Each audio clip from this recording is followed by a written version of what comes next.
السلام علیکم پیارے بچوں، آج بہت دنوں کے بعد ہم آپ کے سامنے پھر ایک کہانی لے کر حاضر ہوئے ہیں۔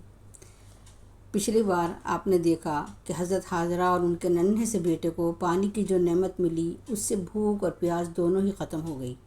دونوں اب وہیں پر رہنے لگے اور راستے میں سے جو قافلے گزرتے تھے وہ ان سے پانی لینے آنے لگے۔ اس سے کچھ رونق ہو جاتی تھی، اکیلا پن بھی محسوس نہیں ہوتا تھا۔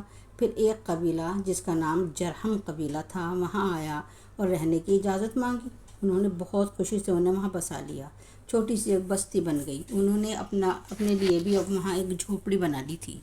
حضرت ابراہیم علیہ السلام کبھی کبھار ان کی خبر لینے آتے تھے۔ اب ان کے ہاں ایک اور بیٹے کا جنم ہو گیا تھا، ان کی پہلی بیوی سارہ کے ہاں۔ اب وہ حضرت حاجرہ اور ان کا بیٹا دونوں اکیلے وہاں رہتے تھے اور حاجرہ بڑی پیار سے اپنے بیٹے کی پرورش کر رہی تھی۔ انہوں نے ان کو بہت محنتی بنایا، اللہ پہ بھروسہ کرنا سکھایا اور یہ بتایا کہ اپنے پتا کی عزت کرنا اور ان کا کہنا ماننا۔ حضرت اسماعیل علیہ السلام بڑے ہی فرمانبردار بیٹے تھے۔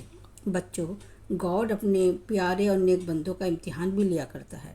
وہ یہ دیکھنا چاہتا ہے کہ میرا یہ بندہ میرا کہنا مانتا ہے یا نہیں، کہ میں اس کو پریشانیوں سے، میری دی ہوئی مصیبتوں سے گھبرا تو نہیں جاتا اور میرے راستے سے ہٹ تو نہیں جاتا ہے۔ تو اس طرح ایک رات ابراہیم علیہ السلام کو خواب میں دیکھا کہ وہ اپنے بیٹے اسماعیل کو اللہ کے نام پر قربان کر رہے ہیں۔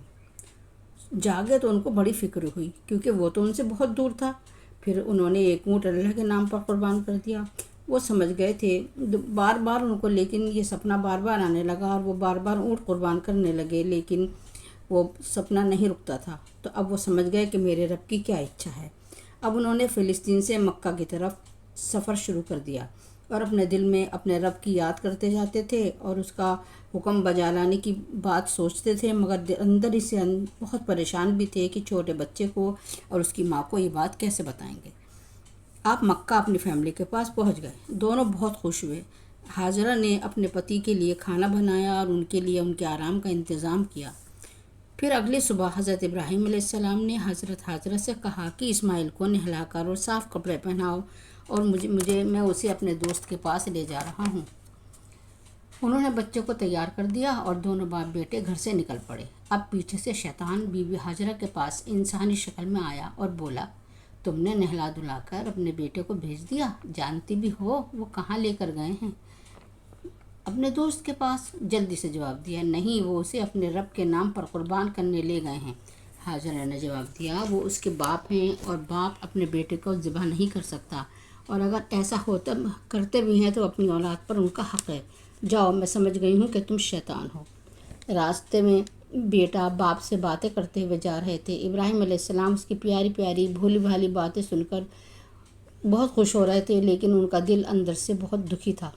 پھر انہوں نے ہمت کر کے کہا، میرے بیٹے، اللہ نے مجھے حکم دیا ہے کہ میں تمہیں اس کے لیے قربان کر دوں۔ بہت دل دکھا مگر کہہ ہی دیا۔ اور بابا، آپ اپنے رب کا حکم پورا کیجئے، مجھے آپ صبر والا پائیں گے۔ بیٹے نے فرمانبرداری سے جواب دیا۔ دونوں چلتے ہوئے اس پہاڑی پر پہنچ گئے اور بیٹے نے کہا کہ بابا، آپ مجھے الٹا لٹا دیجئے تاکہ میری شکل دیکھ کر آپ کا دل میری محبت سے پریشان نہ ہو جائے۔ اپنے آنکھوں پر پٹی باندھ لیجئے، کہیں بیٹے کی گردن پر چھری چلاتے ہوئے آپ کا ہاتھ رک نہ جائے۔ ابراہیم علیہ السلام نے ایسا ہی کیا اور چھری کو اسماعیل کی گردن پر چلانے لگے، لیکن چھری بھی گاڈ کے حکم کو مان رہی تھی۔ ایک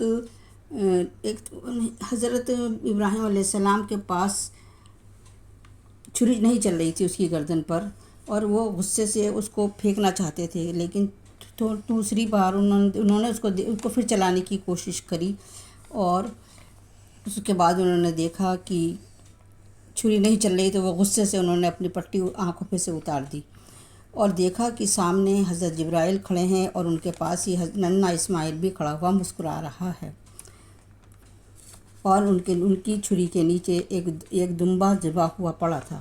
اللہ تعالیٰ نے یہ مہنڈا جنت سے بھیجا تھا۔ وہ اس امتحان میں پاس ہو گئے تھے اور ان کی قربانی قبول ہو گئی تھی۔ تب سے ہر سال یہ عید منائی جاتی ہے اور اس طرح سے جو ہے نا مسلمان لوگ اپنے رب کو اپنی پیاری چیز قربان کرنے کی ایک ہمت ان کے اندر آتی ہے اور وہ اپنے رب کو پیار دکھاتے ہیں۔ تو بچوں آپ کو یہ ویڈیو کیسی لگی تو اس کو لائک کریں، شیئر کریں۔ Good bye.